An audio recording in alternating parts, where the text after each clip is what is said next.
Can you hear me, Uncle? Yeah. พูด ได้ยินแล้วนะพี่มวด พูดโจรมานะ บานลือปกบัตร ลือ โจรปกบัตร บานปกบัตรบานปกบัตร เนี่ย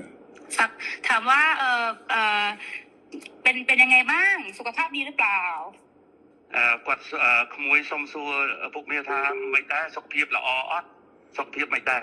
អត់អីទេល្អទេសូមអរគុណថ្ងៃអីបុណ្យឪពុកផង សុខภาพแข็งแรงดีครับ โอเคค่ะบอกว่าวันนี้ได้คุยกับพี่มวดเรื่องชายแดนบอกว่าก็เข้าใจตรงกันว่าทั้งท่านฮุนเซนทั้งอิงก็อยากให้สองประเทศสงบสุขค่ะមិញគាត់បានទៅជែកជាមួយខ្ញុំបាទ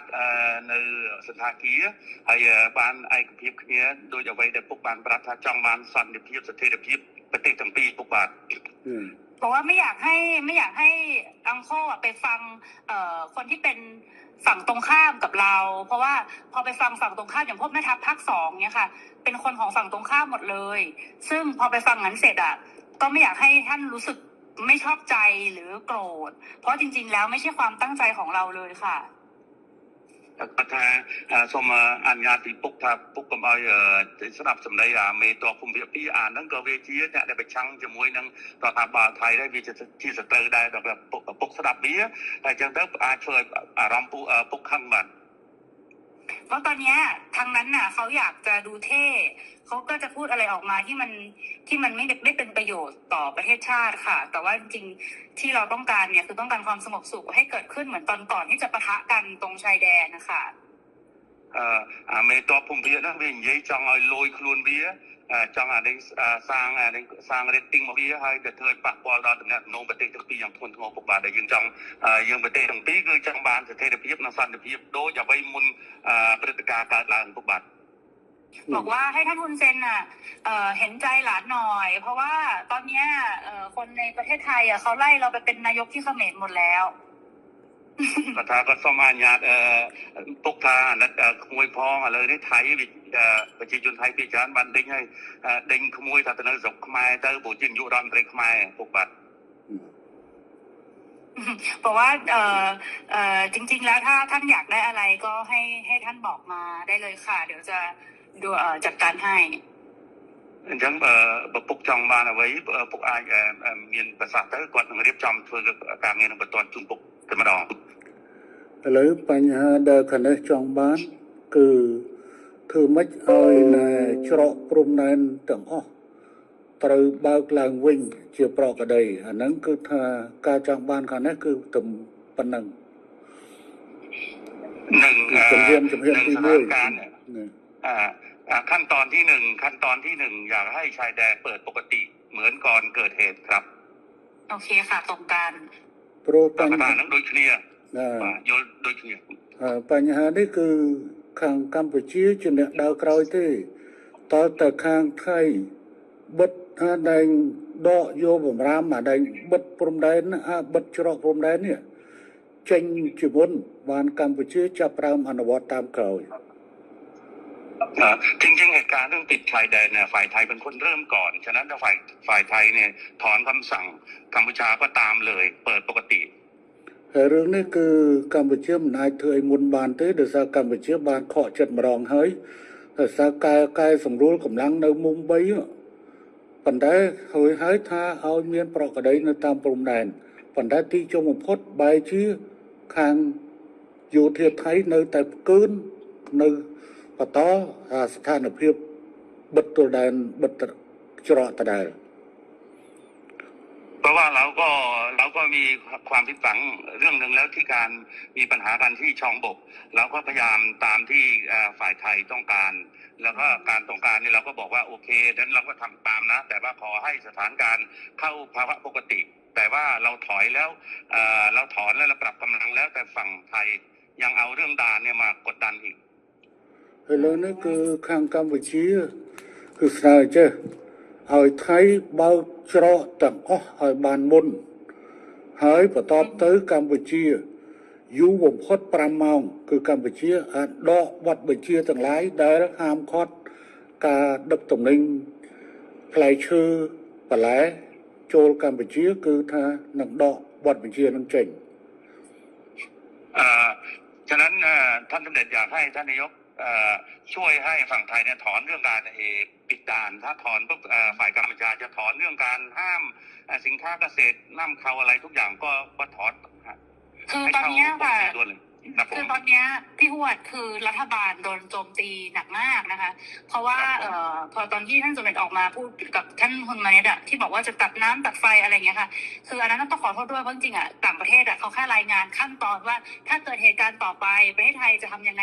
คือเหมือนอธิบายขั้นตอนให้ฟังไม่ได้บอกว่าจะทำแต่ตอนนี้เหมือนกับเรื่องตัดหนังตัดละครคือทำทุกอย่างหมดแล้วเนี่ยจริงๆน่าจะให้มันโอเคทั้งสองฝ่ายค่ะเหมือนเราต้องพูดพร้อมกันว่าเราตกลงร่วมกันแล้วรัฐบาลคุยร่วมกันแล้วว่าจะเปิดทุกอย่างให้กลับมาเป็นปกติได้เหมือนว่าจะเอาเป็นอิงกับคุณมาเน็ตก็ได้หรือยังไงก็ได้เนี่ยเหมือนกับว่าเราได้คุยร่วมกัน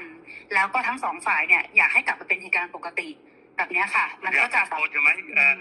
นายกอิงอยากให้โพสใช่ไหมให้นายกโพสไม่ว่าผู้นำของเราได้คุยกันแล้วอยากให้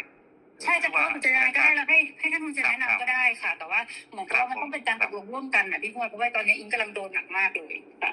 บ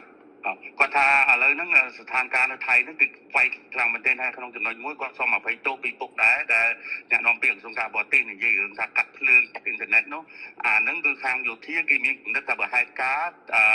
ឈានដល់មានបញ្ហាចំណុច1ចំណុច2ចំណុច3ចឹងហើយតែនិយាយទៅប៉ះពាល់ហ្នឹងគឺគាត់សុំទោសផងហើយរឿងហ្នឹងអត់មាននៅក្នុងគំនិតដែលធ្វើរបៀបហ្នឹងទេប៉ុន្តែឥឡូវនេះគាត់ថាគាត់សុំបកពុកថានៅគាត់ផងឥឡូវនេះក្នុងប្រទេសគឺវាយគាត់មែនទែនគាត់ចង់ឲ្យពុកឬក៏ពុកណែនាំសម្ដេចធិបតីហើយដូចជាគាត់ថាឥឡូវមេរងទាំងពីរបាននិយាយគ្នាហើយថាចង់ឲ្យធ្វើសម្រួលសភាពការឲ្យបានមុនដែលមាន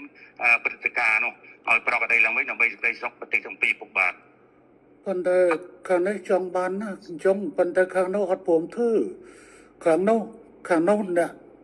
ខាងនេះមិនមែនអ្នកបិទទួលដែនទេខាងថៃអ្នកបិទទួលដែនហេតុអីបានខាងនោះមិនបើកហើយអត់ចាំបាច់សុំខ្ញុំទេអានឹងកាលណាតើកាលនោះស្រួលគឺខាងនាយករដ្ឋមន្ត្រីហ៊ុនម៉ាណែតគឺនឹងស្រួលតាមក្រោយបាទពុកបាទจริงๆเนี่ยท่านเนี่ยเป็นคนที่อยากได้เรื่องเสถียรภาพมากท่านนายกแต่ว่าทหารนี่มันมาปิดด่านก่อนอะไรก่อนนะมันเริ่มต้นก่อนกดดันก่อนฉะนั้นต้องคุยกับทหารพร้อมไหมในการเปิดด่าน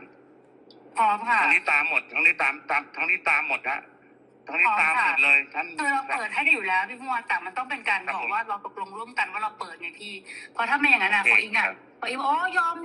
อมหมดเนี่ยอิงก็คือจะโดนว่าคือเพราะตอนนี้มันเลยมาถึงเรื่องก่อนด่าแล้วว่าគាត់សុំពុកមួយចុះគាត់ថាតែបើការនៃថាថៃបើអីចឹងអត់មានថាការតិចគ្នាអានៅក្នុងសង្គមថៃហ្នឹងវាកាន់តែវាយទៅខាងស្អីក៏ព្រមខ្មែរដោយអ្វីក៏ពីជេគាត់ថ្ងៃក៏ចង់តែមានថាឥឡូវមេហ្នឹងចាប់ដើមយល់គ្នាហើយនិយាយនេះហើយបើហើយក្នុងនោះដែរពុកពេលដែលខ្ញុំនៅមួយរដ្ឋមន្ត្រីកម្ពុជាភាសាពុកឯកភាពមួយអ៊ីងគាត់ថាគាត់ចង់ទួយដំទីថាទៅជេថាជើងគោកទៅជេបន្តិចទៅហើយប្រកដីបដ ாய் ហ្នឹងដើម្បីតែដំភូមិឋានទៅជិះខ្ញុំអត់ទេខាងនេះអត់ចរចាទេខាងនោះអ្នកផ្ដើមខាងនោះដែលបង្កើតបញ្ហាហើយមកឲ្យចង់លើកមុខលើកមាត់ខ្លួនឯងហើយដើម្បីឲ្យតម្លាក់ឲ្យខាងនេះអត់បានទេអត់ចរចាទេរឿងហ្នឹងគឺខាងនោះត្រូវធ្វើមុនតែម្ដងគឺខាងនេះអត់ចរចាទេប៉ុន្តែខាងនេះសន្យាថាខាងនោះអនុវត្តដកបទបញ្ជាក្នុងការបិទទួលដែនហើយគឺខាងនេះយ៉ាងយូរ5ម៉ោងក្រោយខ្ញុំទៅនេះកាត់ក្បាលខ្ញុំក៏អត់ចោលណាបាទពុកបាទอย่างนี้นายกท่านนายกเองว่าท่านเนี่ยไม่อยากมีว่าการเจรจาเรื่องปิดด่านเพราะว่าไอ้ปิดด่านว่าทหารมันเริ่มก่อนทางที่มันหลอกเราให้เราเนี่ยปรับกำลังแล้วบอกว่าสถานการณ์ต้องเข้าปกติพวกตอนที่ปรับกำลังนี่ชองบกเนี่ยคุยกันเรียบร้อยบอกว่าถ้าปรับตรงนี้เสร็จเรียบร้อยนะทุกอย่างต้องจบทหารครับจบครับแต่ไม่จบเนี่ยปิดด่านก่อนอันนี้เหมือนตบหน้าอันนี้ขอให้ท่านนายกพิจารณาด้วยเรื่องเนี้ยខ្ញុំយល់ខ្ញុំអាណិតប៉ុន្តែខ្ញុំមិនអាចយកផលប្រយោជន៍ជាតិរបស់ខ្ញុំទៅដោះដូរជាមួយនឹងការរាប់អានគ្នាបានទេព្រោះនេះគឺជាមុខមាត់របស់ប្រទេសកម្ពុជារឿងស្អីដែលត្រូវឲ្យប្រទេសកម្ពុជាទៅចរចាដើម្បីបើកច្រកព្រោះខ្លួនឯងអ្នកបិទខ្លួនឯងត្រូវធ្វើខ្លួនឯងទៅเพราะว่า ท่านเนี่ยเป็นลูกผู้ชายท่านคำไหนคำนั้นเพราะว่าฝ่ายไทยเป็นคนเริ่มต้นก่อนได้หลอกเรา แล้วก็ทางกัมพูชาเนี่ยเราก็โดนหนักเหมือนกันเราก็มีมวลชนเราก็โดนหนักเหมือนกันฉะนั้นถ้าฝ่ายไทยเนี่ยเริ่มแล้วไม่เกิน5 ชั่วโมงท่านี้ทุกอย่างก็เข้าปกติเลยเข้าปกติហើយពូសូមប្រាប់ទៅក្មួយឲ្យបានច្បាស់ខាងនេះត្រៀមមកជំហានទៀត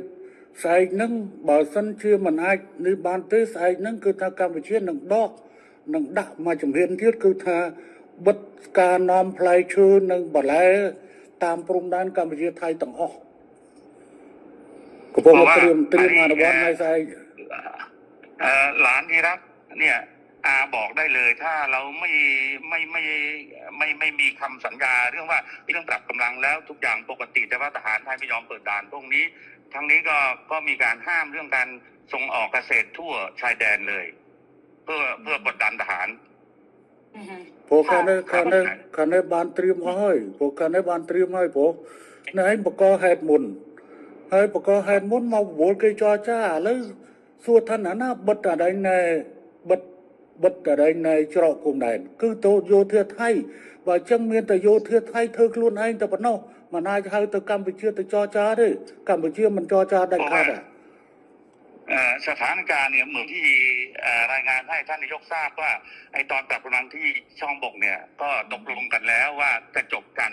แต่ว่าอยู่ดีๆทหารไทยมาปิดด่านฉะนั้นให้กัมพูชาไปเจรจาเปิดด่านดูแล้วไม่สวยไม่สมควรอย่างยิ่งต้องทหารไทยเริ่มก่อนถ้าเริ่มแล้วตรงนี้ก็ตามหลังไม่เกิน5 ชั่วโมงทุกอย่างปกติท่านลูกผู้ชายท่านจะเป็นลูกก็เดี๋ยวจะลองคุยกับทางกลาโหมดูค่ะแต่ว่าจริงๆแล้วเนี่ยตอนที่คุยพี่ว่าลองพูดด้วยละกันว่าจริงๆแล้วถ้าท่านฮุนเซนอยากได้อะไรให้บอกจะได้คุยกันได้ตกลงกันได้ค่ะเพราะว่าบางทีที่ท่านโพสต์ Facebook ออกมาคืออิงตอนนี้ก็คือรัฐบาลสั่นคลอนที่สุดแล้วค่ะตั้งแต่อิงเป็นนายกมาก็คือเรื่องกัมพูชานี่แหละซึ่งอิงไม่ออกมาตอบโต้อะไรทั้งสิ้นเพราะอิงก็รักแล้วก็เคารพท่านเพราะฉะนั้นเนี่ยจริงๆแล้วถ้าจะเอาอะไรจริงๆให้บอกอิงได้เลยยกหูบอกก็ได้ไม่อันไหนไม่เป็นข่าวก็คือไม่เป็นข่าวอันนั้นที่หลุดไปมันหลุดเพราะสื่อเพราะไม่ได้คุยกับอิงแค่2 คนมันคุยกันเป็นกลุ่มนะพี่มันเลยหลุดน่ะแต่ถ้ามันคุยกับอิง2 คนมันไม่มีหลุดอยู่แล้วทีนี้เนี่ยก็ไม่อยากให้แบบมันเกิดเรื่องแบบนี้แต่นี่อิงจะไปคุยกับลาโหมเนาะเพราะว่าอิงรู้ว่าถ้าสมมติว่าเขาพูดว่าของไทยปิดก่อนอะไรเงี้ยเดี๋ยวก็จะไปคุยกับกลาโหมว่ายังไงแต่ถ้ามันเวิร์กไงก็เดี๋ยวจะส่งบอกพี่ฮวดว่ามันได้เรียบร้อยไหมนะคะเพราะจริงๆเนี่ยคนมันไม่หวังดีกับเราทั้งคู่มันก็ดูแบบเหมือนเรากับเขาก็คือทะเลาะกันเอง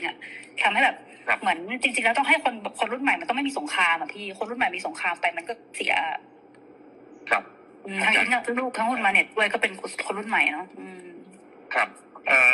ពុកបាក់គាត់ថាទី1ពុកចង់បានអីពុកអាចមេសេចទៅអ៊ីងបានអ៊ីងនឹងធ្វើឲ្យពុកអ្វីដែលពេលទៅពុកផុស Facebook ដល់តែអាពួកដែលវាប្រឆាំងវាចង់ឲ្យពុកហើយនឹងគាត់ជាសិស្សសម្ដេចទៅគាត់មានដំណងគ្នាហ្នឹងវាខូចយកតាមចំណុចហ្នឹងវាធ្វើឲ្យសង្គមថៃហ្នឹងវាយគាត់ថាទី1វាចង់ឲ្យគាត់នឹងចេញមកឆ្លើយឆ្លងតែគាត់អត់ទេដោយសារគាត់គោរពជាពុកមាគាត់អត់ទេគាត់សុខចិត្តឈឺចោះឲ្យវាវាយចោះអានោះហើយបានគាត់ថាសុំពុកថាលើក្រោយចង់ដាច់ចំតែពុកចង់បានអីអាចមេសេចគាត់ទៅគាត់មុនហ្នឹងគាត់បានប្រាប់ថាប្រហែលជា3 ថ្ងៃទៅគាត់នឹងទៅថ្វាយគុំរីការឿងតបរឿងអីហ្នឹងពុកបាទចារឿងហ្នឹងគឺកម្ពុជាវាតាក់ទងជាមួយនឹងការបញ្ជូលពលរដ្ឋរបស់ខ្លួនដូច្នេះគឺកម្ពុជាត្រូវតែហើយនឹងបញ្យល់ទៅដល់រដ្ឋដទៃទៀតដូច្នេះកម្ពុជាគឺមានតម្រូវការក្នុងការនិយាយទៅកាន់ប្រជាជនអញ្ចឹងវិធីដែលល្អជាងគេមានទៅប្រើ Facebook ហើយនឹង Telegram នៅនេះដើម្បីបញ្យល់ក្នុងការផុសចេញតែរឿងហ្នឹងគឺថាវាយើងខ្ញុំអាចកាត់បន្ថយបើសិនជាអាចតែសភាពការឲ្យតែខាងនោះរឿងវានៅចាល់នឹងរឿងបិទច្រកនឹងទៅប៉ុណ្្នឹងឯងបើថាបិទច្រកបន្តគឺថាខាងនេះនៅតែបន្តវាយអាហ្នឹងបាទท่านนายกครับท่านบอกว่าเรื่องการโพสต์เนี่ยท่านก็แค่ชี้แจงให้มวลชนที่นี้ทราบเท่านั้นเองไม่ได้ไปกระทบกับไทยอะไรมากแต่ว่าตอนนี้ก็ไม่เป็นไรถ้าหากว่าท่านนายกแก้เรื่องเปิดด่านให้ปกติเนี่ยท่าน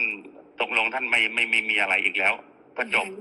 ได้ค่ะเดี๋ยวเราไปคุยกับลาผมดูแล้วก็ขอคอนเฟิร์มกลับมาเพราะเดี๋ยวจะคุยกับกองทัพก่อนแต่เราก็เดี๋ยวสั่งไปเลยค่ะพี่แต่ว่าอีกรอให้มัน100%แล้วค่อยแจ้งท่านกลับมาดีกว่าเพราะไม่อยากจะยังไม่100แล้วบอกท่านก่อนแต่ว่าจริงๆก็จัดการได้ค่ะพี่ ครับผมครับจะพบประธานแล้วก็สอบหนึ่งยัยมวยการไปเชื่อหนึ่งถึงหินสั้นให้ปันตอมา100บานกว่าหนึ่งจุนดังจะปกบาทคนถือกลางเงินเกลี่ยมถึงเป็น5ชรอปกบาท นั่น บาทผมท่านนายกมีอะไรอีกไหมไม่มีแล้วค่ะพี่ก็ประมาณนี้เนาะพี่ว่าเราจะมีอะไรบ้างประเด็นไม่มี อะไร ครับจังหวัด อะไร บาท อะไรខ្ញុំចេះមុននឹងនេះគឺខ្ញុំសូមបញ្ជាក់ថាខាងនេះត្រូវការតែមួយទេត្រូវការតែខាងនោះគឺប្លក់បញ្ជាក្នុងការច្រកព្រំដែនទាំងអស់ឲ្យទៅប្រកបភាពវិញបន្តទៅខាងនេះនឹងបន្តធ្វើតាមក្រោយហើយរឿងនេះអត់ត្រូវមកចរចារវាងកម្ពុជានិងថៃទេដោយថាថៃអ្នកបិទដូច្នេះថៃអ្នកបើកខ្លួនឯងហើយកម្ពុជាត្រូវតែសម្រួលទៅតាមក្រោយគឺកម្ពុជានឹងធ្វើ กรุ๊ปบาทขอยืนยันทีว่าท่านนายกครับเรื่องด่านเนี่ยเราไม่ควรไปเจรจาเพราะว่าฝ่ายไทยเนี่ยเป็นคนที่ปิดแล้วปิดเนี่ยหลอกเราให้ปรับกำลังอันนี้หลอกเราปรับกำลังว่าถ้าปรับแล้วตรงนี้จบคือจบทุกอย่างก็เข้าภาวะปกติแต่ว่าอยู่ดีๆทหารไทยมาปิดด่านฉะนั้นทหารไทยเนี่ยก็ต้องยกเลิกการปิดด่านถ้าปิดปั๊บเขมรก็ตามหลังเลยก็ตามที่เดิมทุกอย่างก็เข้าภาวะปกติไม่มีอะไรแล้วค่ะพี่พรโอเคค่ะครับผมใช่ค่ะแล้วก็เดี๋ยวแล้วยังไงเดี๋ยวอิงจะรีบแจ้งทางพี่พจน์กลับไปนะคะว่าเป็นยังไงบ้างครับก็ถ้าเป็นอะไรก็ถือกลางเงี้ยหนึ่งมาให้หนึ่งกรุ๊ปในการชุนปกปิงบัตรปกบัตรខ្ញុំរងចាំท่านสำเร็จรอท่านนายกและแต่ท่านเรียบร้อยเมื่อไหร่ครับได้ขอบคุณมากค่ะขอบคุณท่านสำเร็จด้วยค่ะครับผมค่ะสวัสดีค่ะขอบคุณ